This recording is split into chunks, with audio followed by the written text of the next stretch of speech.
मैं शगुफ्ता Sheikh नागिश कलजगी orchid channel में आप सभी का फिर से एक बार स्वागत है। बच्चों, हमने पिछली तासिका में हिंदी पाठ्य पुस्तिका का कक्षा 4 का पाठ क्रमांक 6 देखा था। उस पाठ का नाम था ईदगाह। इस पाठ में हमने हामिद और उसके दादी माँ की कहानी के बारे में जानकारी हासिल की थी कि किस प्रकार उसने अपनी दादी माँ के अपना दुख दूर रख के अपनी दादी माँ के दुख की उसको चिंता थी। इसके प्रश्न उत्तर भी हमने देखे थे और रचनात्मक कार्य को आपको मैंने प्रश्न क्रमांक 9 बताया था कि वर्ग पहले आपको पूरा करना है। साथ ही साथ मैं आपको उसके आगे का एक बताती हूँ कि रचनात्मक कार्य ये आपको करना होता है, लेकिन किस प्रकार करना होता है मैं आपको ये थोड़ा बता देती हूँ। प्रश्न क्रमांक 9 जो रचनात्मक कार्य है वहां पे जो आपको देखिए रसोई में किन वस्तुओं का इस्तेमाल किया जाता है उस वर्ग पहेली में आपको उन वस्तुओं का नाम बताया गया है। तो उस वर्ग पहेली में से आपको उन वस्तुओं का नाम ढूंढकर लिखना है। साथ ही साथ प्रश्न 10वां है सही मिलान कीजिए। वहां पे 3 आपको कॉलम दिया गया है, व्यक्ति दिया गया है, त्योहार दिया गया है और पवित्र ग्रंथ दिया गया है। तो उस व्यक्ति है, उस व्यक्ति का त्योहार कौन सा है और उसका ग्रंथ कौन सा है, ये आपको उसका सही मिलान करके जोड़िया लगाना है। जैसे पहला आपको दिया गया एक व्यक्ति है और वो कौन सा त्योहार मनाते हैं, दीपावली, और उनका पवित्र धर्म ग्रंथ कौन सा है, गीता। तो आदि वहां पे व्यक्तियों के चित्र दिए गए, उस व्यक्ति के पोशाक के आधार आपको पहचान कर उसके त्योहार कौन सा वो त्योहार मनाते हैं, उनका पवित्र ग्रंथ कौन सा है, वहां पे आपको मिलान करना है। साथ ही साथ प्रश्न क्रमांक 11 नीचे कुछ औजारों के चित्र दिए गए, पहचान कर उनके नाम लिखिए। यहाँ पे कुछ आपको चीजों के नाम दिए गए, कोष्टक में उनके नाम भी दिए गए। तो पहले मैं आपको सिर्फ बता दूं कि पहले में है पेचकस, दूसरे चित्र में कैंची, तीसरे चित्र में खुदाल, चौथे चित्र में हथौड़ी, 5वें चित्र में फावड़ा, 6ठे चित्र में है दरांती, 7वें चित्र में चाबी और 8वें चित्र में करनी। तो यहाँ वहां पे कोष्टक में दिया गया जो सही जवाब है आपको वहां से ढूंढकर लिखना है। यह रचनात्मक कार्य आपको करना है। तो चलिए आज हम नया पाठ शुरू करने वाले हैं, पाठ क्रमांक 7। हालांकि ये पाठ नहीं है, तो यह हमारी कविता है। तो इस कविता का नाम क्या है, हमारी जो कविता है इस कविता का नाम है दिए का अभिमान। तो उसके पहले आप कुछ चित्र देखिए, क्या दिखाई दे रहा है आपको इस चित्र में कि सूरज सुबह सुबह उग रहा है, या उगते हुए सूरज का चित्र है। जब सूरज आता है तो क्या होता है, सभी तरफ जब सूरज आता है, जब सूरज सुबह उगता है तो सभी तरफ रोशनी फैल जाती है, तो सभी तरफ उजाला हो जाते हैं, पंछी वगैरह अपने काम के लग जाते हैं, हम लोग उठ जाते हैं, सभी लोग अपने काम में व्यस्त होने लगते हैं। लेकिन ये कब होता है कि जब सूरज उग जाता है तभी हम लोग ये सारे काम की शुरुआत करते हैं।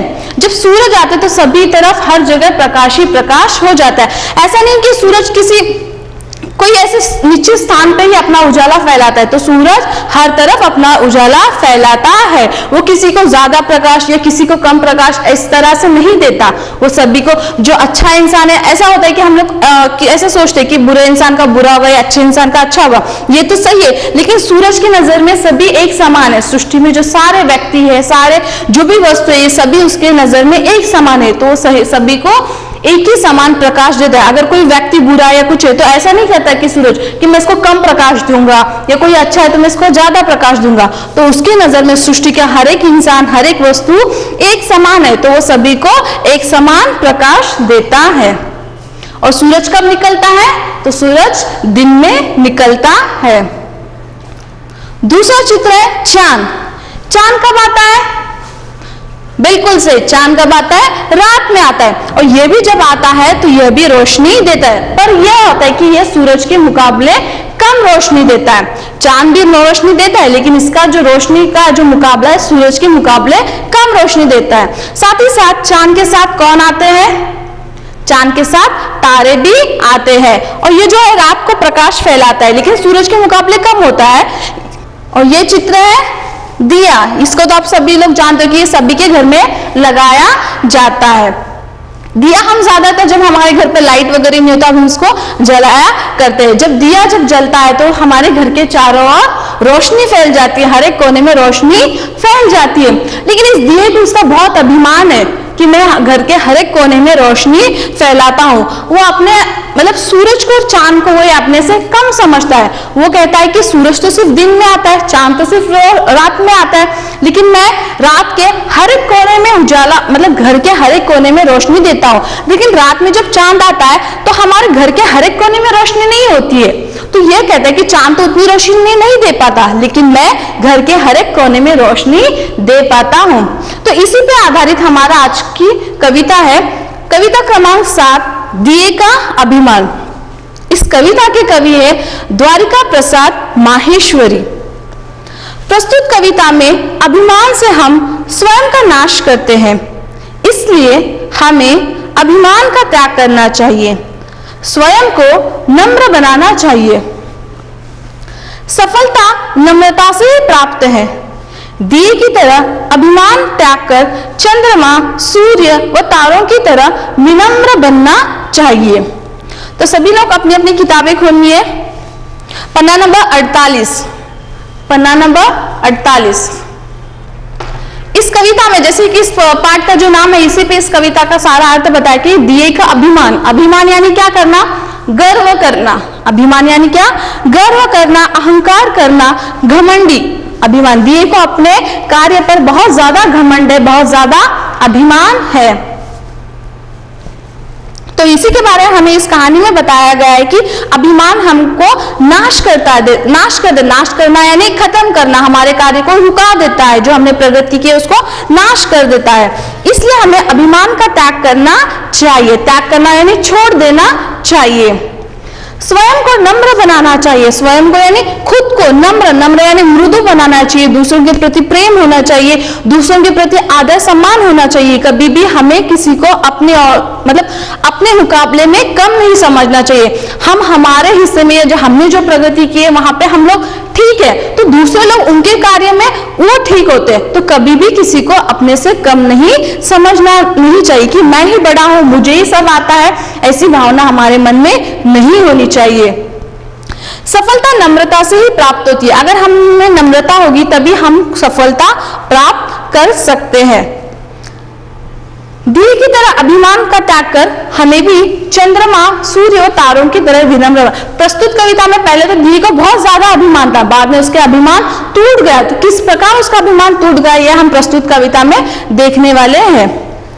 लोग छोटी छोटी बातों पर घमंड करते हैं, घमंड से प्रगति रुक जाती है। प्रस्तुत कविता में दिए के माध्यम से संदेश दिया गया है कि अभिमान मत करो, नम्र बनो। नम्रता ही सफलता की पहली सीढ़ी है। तो इस कहानी में हमें यही सीख मिलती है कि हमें नम्र बनना है। अगर हम नम्रता हमारे पास होगी तभी हम सफलता हासिल करेंगे। तो चलिए, सबसे पहले इस कविता को मैं पढ़कर गाती हूँ। आप भी आपकी किताब आगे रखकर आपको भी इसको पढ़ना है। सबसे पहले मैं गाऊंगी, इसके बाद आप गाओगे। जलते जलते दिए को यह हो आया अभिमान, लगा सोचने सूर्य चंद्र से भी मैं अधिक महान। सूरज तो करता है आकर दिन में सिर्फ प्रकाश, किंतु रात के अंधकार का मैं ही करता नाश। शशि भी मिटा नहीं पाता है अंधकार का अंधियार, मैं ही घर के कोने कोने को करता उजियार। इस घमंड में सिर ऊंचा कर लगा व्योम में दृष्टि, अहंकार की आंखों से वह देख रहा था सृष्टि। उतने ही में लगा हवा का हल्का झोंका एक, सिर नीचा हो गया बुझ गया रही धुएं की रेख। सोचो क्या आंधी तूफान के भी सतत प्रयास, बुझा सके रवि शशि नक्षत्रों का है कभी प्रकाश। मिटा गया हल्का सा झोंका ही दीपक को एक, और खींच गई उसके मस्तक पर कलंक की रेख। अहंकार का सदा जगत में होता दुष्परिणाम, करो बिना अभिमान तुम्हें जो कुछ करना हो काम। अब इस कविता को आपको भी मेरे साथ पढ़ना है, तो चलिए आप भी पढ़ेंगे। इसका एक एक पंक्ति का हम लोग गायन करेंगे। जलते जलते दिए को यह हो आया अभिमान, लगा सोचने सूर्य चंद्र से भी मैं अधिक महान। सूरज तो करता है आकर दिन में सिर्फ प्रकाश, किंतु रात के अंधकार का मैं ही करता नाश। शशि भी मिटा नहीं पाता है अंधकार का अंधियार, नहीं घर के कोने कोने को करता उजियार। इस घमंड में सिर ऊंचा कर लगा व्योम में दृष्टि, अहंकार की आंखों से वह देख रहा था सृष्टि। उतने ही में लगा हवा का हल्का झोंका, एक सिर नीचा हो गया, बुझ गया रही धुएं की रेख। सोचो क्या आंधी तूफानों के भी सतत प्रयास, बुझा सके रवि शशि नक्षत्रों का है कभी प्रकाश। मिटा गया हल्का सा झोंका ही दीपक को एक, और खींच गई उसके मस्तक पर कलंक की रेख। अहंकार का सदा जगत में होता दुष्परिणाम, करो बिना अभिमान तुम्हें जो कुछ करना हो काम। तो इस कविता को हमने पढ़ लिया। चलिए इस कविता का क्या अर्थ है ये हम लोग अभी ग्रहण कर लेते हैं। प्रस्तुत जैसे पहली कविता में कवि ने बताया है, जलते जलते दिए को यह हो आया अभिमान, लगा सोचने सूर्य चंद्र से मैं अधिक महान। जलते जलते यहाँ पे एक दिया जो है वो जल रहा है, वो खुद को उसको बहुत ज्यादा अभिमान यानी बहुत ज्यादा गर्व है कि वो बहुत कुछ कर सकता है, उसकी रोशनी चारों ओर फैल सकती है। लगा सोचने सूर्य चंद्र से भी मैं अधिक महान, वो खुद को जो सूर्य है चंद्र है उससे अधिक महान समझता है, अधिक बेहतर वो खुद को समझता है कि मैं सूर्य और चंद्र से बहुत ज्यादा अधिक महान हूं। क्या आप ये सच कहते हो? क्या आप ये मानते हो कि जो दीपक है, जो दिया है, क्या वो सूर्य और चंद्र से सच में अधिक महान है? बिल्कुल नहीं, क्योंकि सूर्य और चंद्र का मुकाबला कोई नहीं कर सकता। लेकिन ये दिया खुद को उस चंद्र और सूर्य से अधिक महान समझता है, वो खुद पे अभिमान करता है, वो खुद पे गर्व करता है। यहाँ पे वो सूर्य और चंद्र को नीचा दिखाने की कोशिश कर रहा है। सूरज तो करता है आकर दिन में सिर्फ प्रकाश, वो साथ ही साथ यह कहता है कि सूरज क्या, सूरज की रोशनी तो होती है सिर्फ दिन में ही आती है, सिर्फ दिन में ही आकर सभी तरफ अपना प्रकाश देता है। किंतु रात के अंधकार का मैं ही करता नाश। क्या सूरज रात में आता है? बिल्कुल नहीं, तो सूरज रात में नहीं आता। तो यहाँ पे वो सूरज को नीचा दिखाने की कोशिश कर रहा है। दिया कहता है कि सूरज सिर्फ दिन में आता है, वो दिन में प्रकाश देता है, लेकिन जो रात में सभी जगह अंधकार होता है वहां पे प्रकाश कौन देता है? दिया देता है। अब मुझे बात ये बताओ, अंधकार कब होता है? जब सूरज चला जाता है तभी अंधकार होता है, और जब सूरज आता है तभी उजाला होता है। तो जब वो सूरज जाने के बाद जब दिया उस अंधकार का नाश करता है, अगर सपोज अगर रात में भी सूरज आ गया तो वहां पे भी प्रकाश होगा, लेकिन सूरज सिर्फ दिन में आता है। क्यों आता है आपको पता है कि हमारी पृथ्वी घूमती रहती है, तो इस वजह से हमारे यहाँ पे 12 घंटे सूरज रहता है और 12 घंटे फिर चांद रह जाता है। तो इस वजह से सूरज कभी कहीं नहीं जाता, सूरज अपने जगह पे निश्चित है। हमारी पृथ्वी के घूमने की वजह से वो अपना स्थान बदलता है, सूरज अपना स्थान नहीं बदलता, हमारी पृथ्वी जो अपना स्थान बदलती रहती है। तो यहाँ पे वो दिया कहता है कि सूरज रात में तो प्रकाश नहीं देता, रात में प्रकाश कौन देता है? मैं देता हूं। वो कहता है कि मैं रात के अंधकार को मिटाता हूं। कौन कह रहा है ऐसा? दिया कह रहा है। शशि भी मिटा नहीं पाता है अंदर का अंधियार। यहाँ पे शशि, शशि यानी कौन? चंद्रमा, चांद। चांद को क्या कहा जाता है? शशि। तो यह देखो चंद्रमा का समानार्थी शब्द शशि है।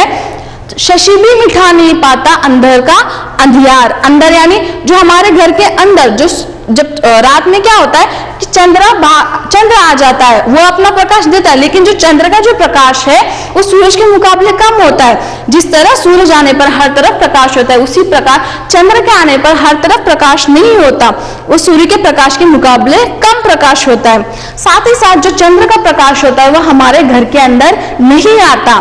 तो यहाँ पे वो दिया वही कह रहा है कि शशि भी मिटा नहीं पाता अंदर का अंधियार, मैं ही घर के कोने कोने को करता उजियार।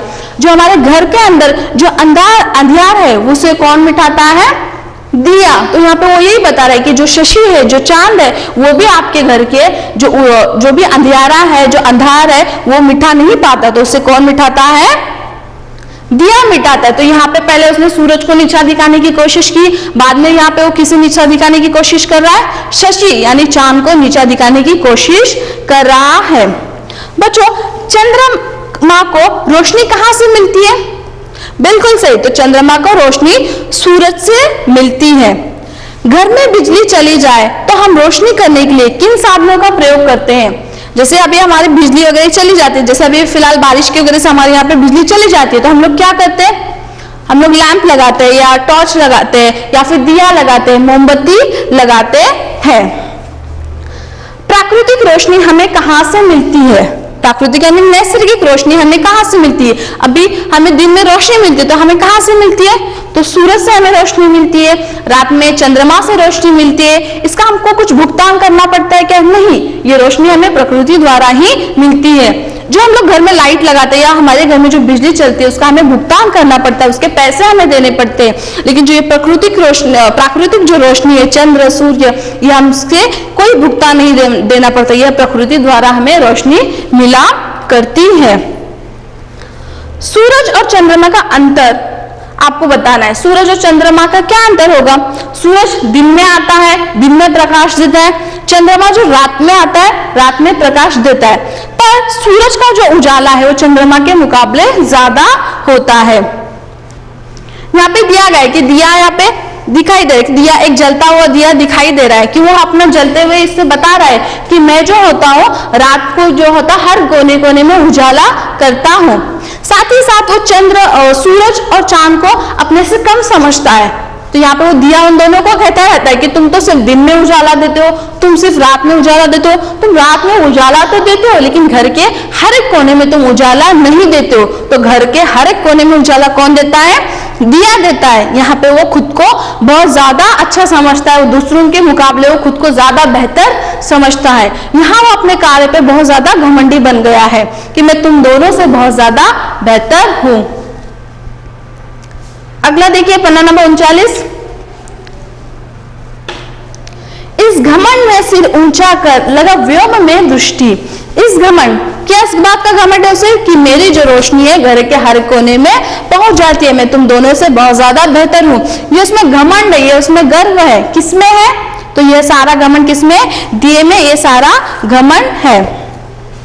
लगा व्योम में दृष्टि। व्योम यानी आकाश, दृष्टि यानी नजर। तो अपने इस घमंडी आंखों से, घमंडी रूप से वो आकाश की ओर देख रहा है। कौन देख रहा है? दिया अपनी घमंडी की नजरों से वो आकाश को देख रहा है। अहंकार की आंखों से वो देख रहा था सृष्टि। अहंकार यानी वही कि बहुत ज्यादा गर्व करना, बहुत ज्यादा अभिमान करना। तो इस अहंकार भरी घमंडी नजरों से वो व्योम को यानी आकाश को देख रहा है, इस सृष्टि को, इस दुनिया को। सृष्टि को यानी क्या? इस दुनिया को देख रहा है। उसको ऐसा लग रहा है कि इस दुनिया में उजाला नहीं फैलाता हूं, मेरे वजह से इस दुनिया में उजाला है। क्या आपको लगता है कि सिर्फ दिए की वजह से हमें उजाला मिलता है? बिल्कुल नहीं। उतने ही में लगा हवा का हल्का झोंका एक, उतने ही में लगा हवा का हल्का झोंका एक, सिर नीचा हो गया, बुझ गया रही धुएं की रेख। जब ये बातें इतनी घमंड से भरी बातें, अभिमानी भरी बातें कर रहा था, तभी उतने में एक तेज हवा का झोंका आ गया। तेज नहीं, एकदम हल्का झोंका आ गया। और क्या हो गया? जैसे हवा आ जाती है तो दिया क्या हो जाता है? बुझ जाता है। दिया क्या हो जाता है? बुझ जाता है। जैसे आप इस चित्र में आपको दिखाई दे रहा है, जैसे ही हवा आती है तो देखो दिया बुझने लगता है। तो जैसे ही हल्की हवा जाती है तो दिया बुझ जाता है। सिर नीचा हो गया, बुझ गया रही धुएं की रेख। अब वो इतनी बातें कर रहा था अपनी रोशनी के बारे में, इतनी उजाले के बारे में, लेकिन एक हल्का सा झोंका आता है और उस दिए को बुझा जाता है। रही धुएं की रेख। धुएं की रेख यानी जैसे दिया बुझ जाता है तो उसमें से धुआं निकलता रहता है, तो उसको यहाँ पे कहा गया कि रही धुएं की रेख। वहां पे अब क्या बाकी रह गया था?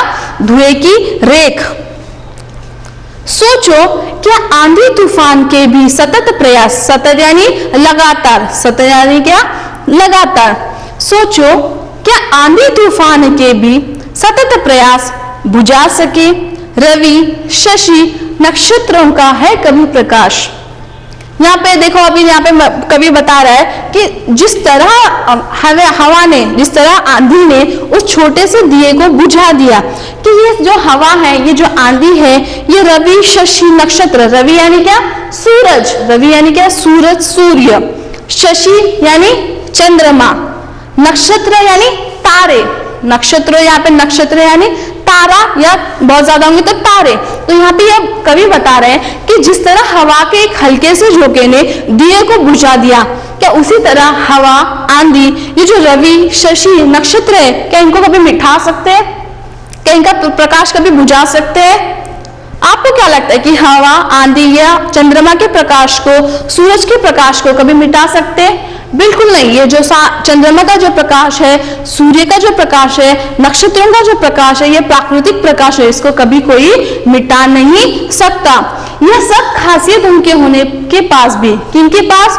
सूरज, चंद्रमा, नक्षत्र, इनके पास ये सारी खासियत होने के बावजूद भी वो कभी घमंड नहीं करते, कभी अहंकार नहीं करते। वो दूसरों को, सभी पर, जो मतलब जो अच्छा भी हो या जो बुरा भी हो, सभी पर अपना समान प्रकाश देते हैं।